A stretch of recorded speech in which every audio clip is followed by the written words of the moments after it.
O Senhor é meu pastor e nada me faltará. Caminhar me faz por verdes pastos. Guia-me mansamente em águas tranquilas, refrigera minha alma. Guia-me pelas veredas da justiça por amor ao seu nome. Ainda que eu caminhasse pelo vale da sombra da morte, e eu não temeria mal algum, porque tu estás comigo. A tua vara e o teu cajado me consolam. Preparas uma mesa perante mim, na presença dos meus inimigos. Unge a minha cabeça com óleo e meu cálice transborda. Certamente que a bondade e a misericórdia me seguirão todos os dias de minha vida, e eu habitarei a casa do Senhor por longos dias. O Senhor é meu pastor e nada me faltará. Pai nosso que estás no céu, santificado seja o vosso nome. Venha a nós o vosso reino. Seja feita a vossa vontade, assim na terra como no céu. O pão nosso de cada dia nos dai hoje. Perdoai as nossas ofensas, assim como nós perdoamos a quem nos tem ofendido. Não nos deixeis cair em tentação, mas livrai-nos do mal. Ave Maria, cheia de graça, o Senhor é convosco. Bendita sois vós entre as mulheres. Bendito é o fruto do vosso ventre, Jesus. Santa Maria, Mãe de Jesus, rogai a Deus por nós, pecadores, agora e na hora de nossa morte. Amém. Senhor da vida, aqui estamos mais uma vez reunidos em Teu nome, elevando os nossos pensamentos, as nossas súplicas, a fim de entrarmos na sintonia necessária para recebermos o concurso dos guias e mentores espirituais que nos acolhem nessa noite.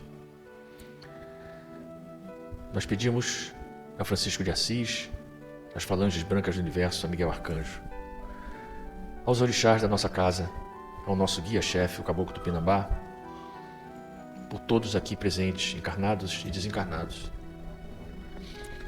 Rogamos a Maria Santíssima que nos envolva na sua luz azul de paz e harmonia, que o nosso Mestre Jesus nos traga os ensinamentos do Evangelho, que apesar de bem antigos, são perfeitamente aplicáveis à nossa realidade. Pedimos, Senhor, por todos os nossos irmãos sofredores, por todos que atravessam processos obsessivos, que se encontram presos a leitos de hospitais, encarcerados, em prisões e manicômios. Os que perambulam pelas ruas, sem sustento, sem esperança. E os trabalhadores do plano maior suportem esses irmãos para que eles levem adiante as suas provas e as suas expiações. Te pedimos pelas crianças do nosso planeta, as que estão abandonadas, que são abusadas, exploradas e maltratadas. Que os guias e trabalhadores da tua seara de amor possam amparar esses pequenos irmãos recém-chegados ao plano material para a sua inevitável redenção. Queremos te pedir também, Senhor da vida, pela paz no nosso planeta, entre povos e nações, entre governantes e governados, pela paz entre as religiões, seus líderes e seus fiéis. Que o sentimento de solidariedade, de fraternidade e principalmente de igualdade faça com que todos nós, que temos a mesma origem e o mesmo destino, ouçamos o chamado da centelha divina que habita todos nós. Estamos todos aqui com o mesmo objetivo: aprendizado, remissão e redenção. Que possamos colocar como prioridade a regeneração do nosso planeta, que já se encontra em processo. Que possamos colaborar com esse processo de transformação dessa escola, que se quisermos e merecermos, poderemos continuar frequentando. Queremos também te agradecer, Senhor da vida, pela ajuda dos nossos irmãos à creche Santa Clara e a todos os trabalhos sociais na nossa casa. E pedimos, finalmente, pelos nossos irmãos encarnados e desencarnados, cujos nomes foram colocados na nossa caixa de pedidos. Por Cristo, com Cristo e em Cristo, agora e sempre. Obrigado, Senhor. Hoje nós temos o capítulo 10 do Evangelho. Bem-aventurados os que são misericordiosos. Não julgueis para não serdes julgados. Aquele que estiver sem pecado, atire a primeira pedra. Não julgueis a fim de não serdes julgados, porque sereis julgados conforme houverdes julgado os outros.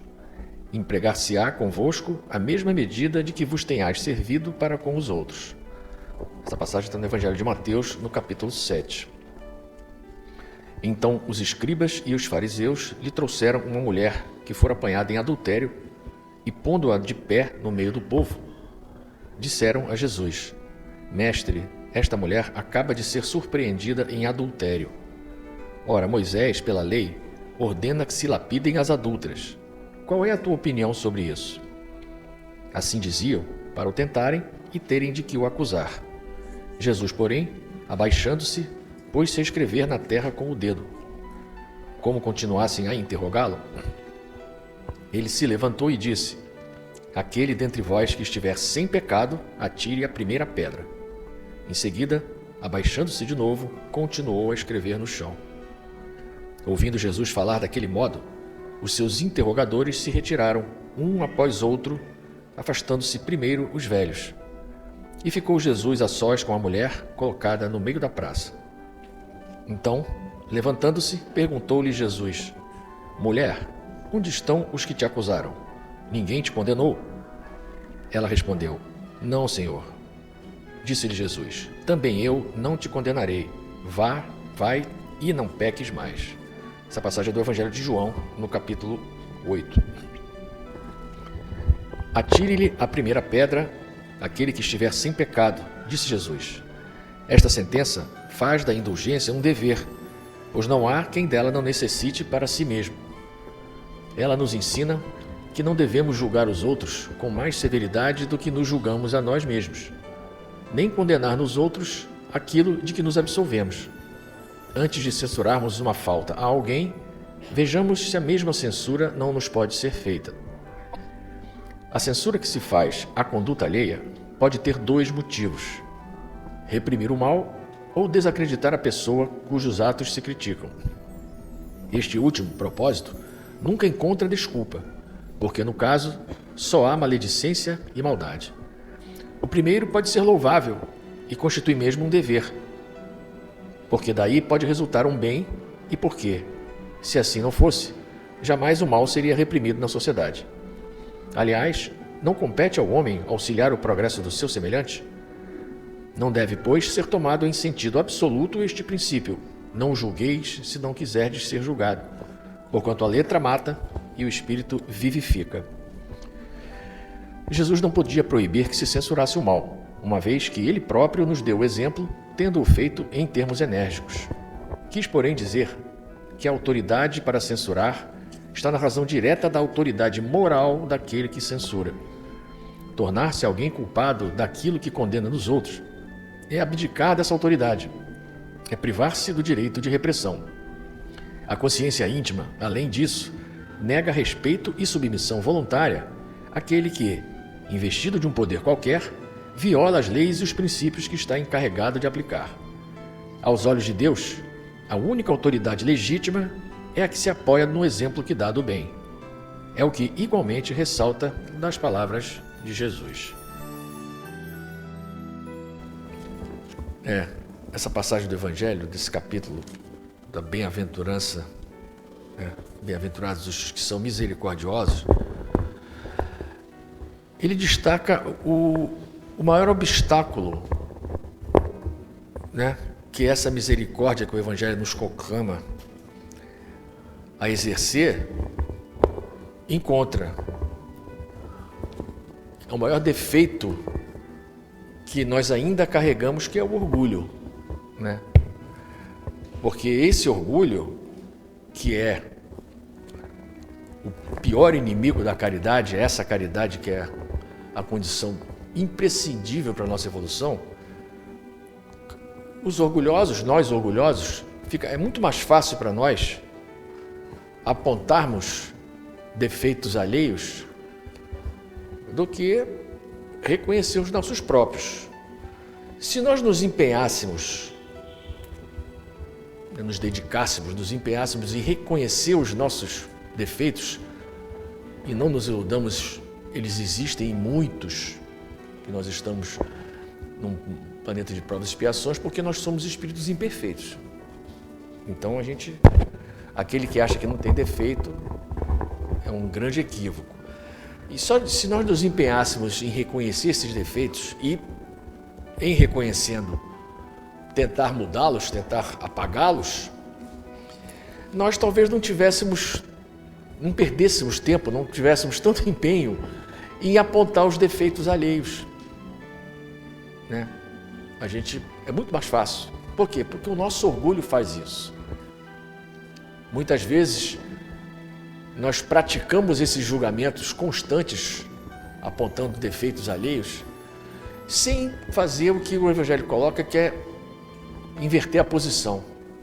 Antes de eu fazer uma crítica, será que aquilo que eu estou condenando, a princípio intimamente, que começa com um julgamento íntimo e pode virar uma denúncia pública, né?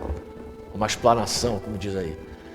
Se aquilo ali não serve para mim, será que eu também não faço a mesma coisa? Ou já não fiz a mesma coisa? E quando eu digo já não fiz, nós espíritas sabemos que estamos reencarnados, que já tivemos outras vidas e todos nós temos muitos erros que ainda não foram sanados, muitas dívidas que ainda não foram pagas.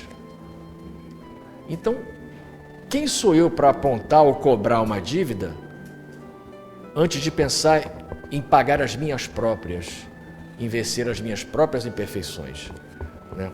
Então, se a gente se empenhasse em olhar para dentro de nós, a gente conseguiria ser misericordioso com aquelas pessoas que erram à nossa volta.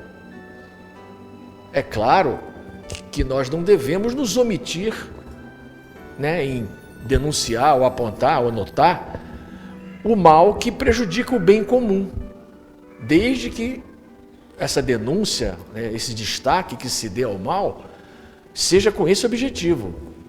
Senão, que seria do Disque Denúncia, né, que é uma ferramenta poderosíssima que as autoridades desenvolveram para que o cidadão, em vendo alguma coisa ilegal, faça uma denúncia anônima, obviamente para se preservar, e aquilo vai prestar um benefício para a sociedade. Quando alguém está fazendo alguma coisa errada que prejudica o seu bairro, a sua rua, a sociedade como um todo, né? O Evangelho é muito claro, a letra, né, mata e o espírito vivifica. Não se pode tomar o pé da letra, que a gente absolutamente tenha que ignorar todo o mal que nos cerca. É nosso dever, é responsabilidade de nós, como membros da sociedade, denunciarmos coisas nocivas, mas sempre tendo o cuidado de fazer aquilo visando o bem comum, e não simplesmente uma vingança pessoal, uma satisfação de causar mal ou de expor uma pessoa com a qual a gente não concorda ou não gosta, né? Então a gente precisa ter essa prática, esse hábito de sempre procurar inverter esse julgamento, essa vontade de criticar.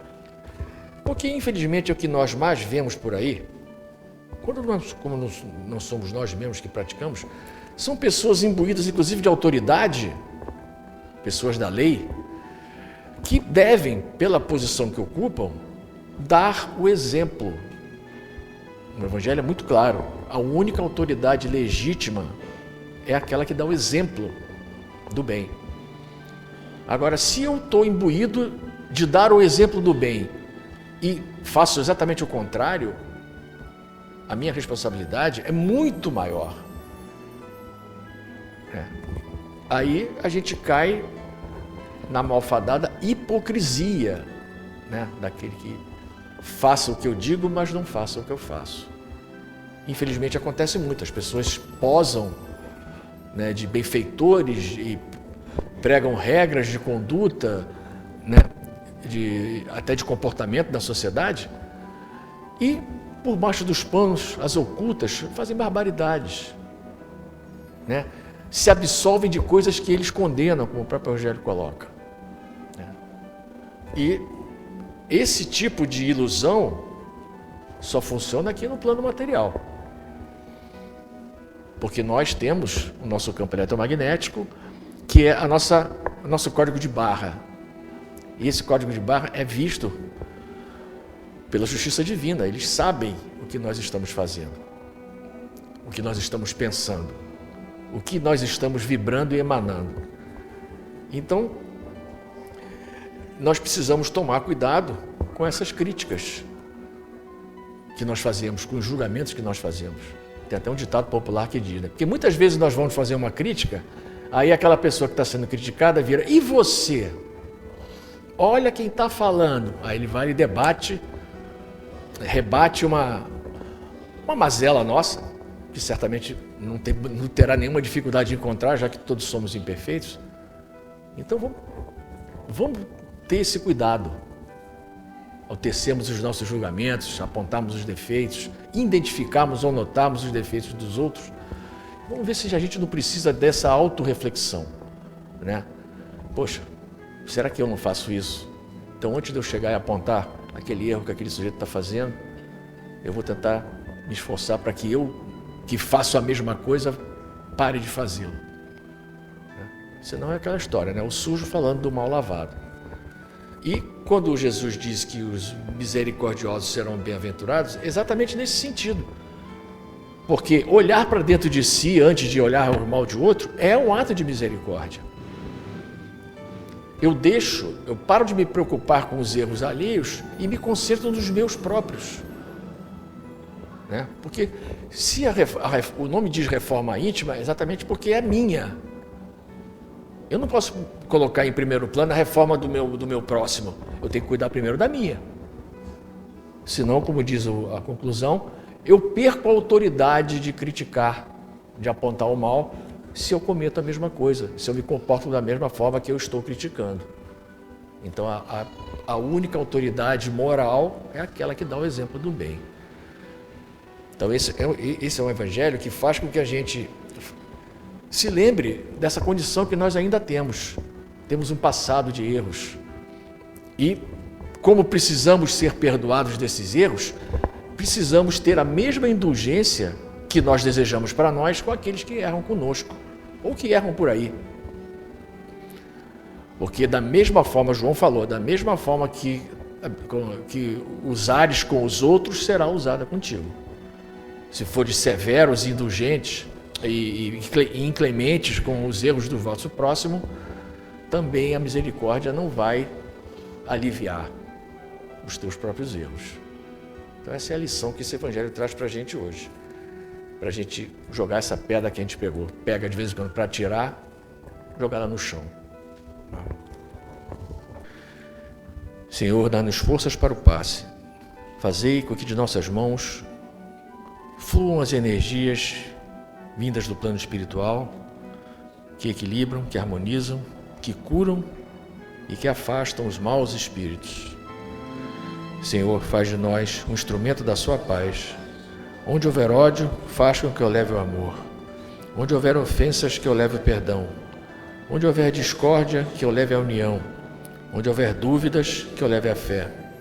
Onde houver erros, que eu leve a verdade. Onde houver desespero, que eu leve a esperança. Onde houver tristeza, que eu leve a alegria. Onde houver trevas, que eu leve a luz. Ó Mestre, faz com que eu procure mais consolar que ser consolado, compreender que ser compreendido, amar que ser amado, pois é dando que se recebe, é perdoando que se é perdoado, e é morrendo que se vive para a vida eterna. Que assim seja.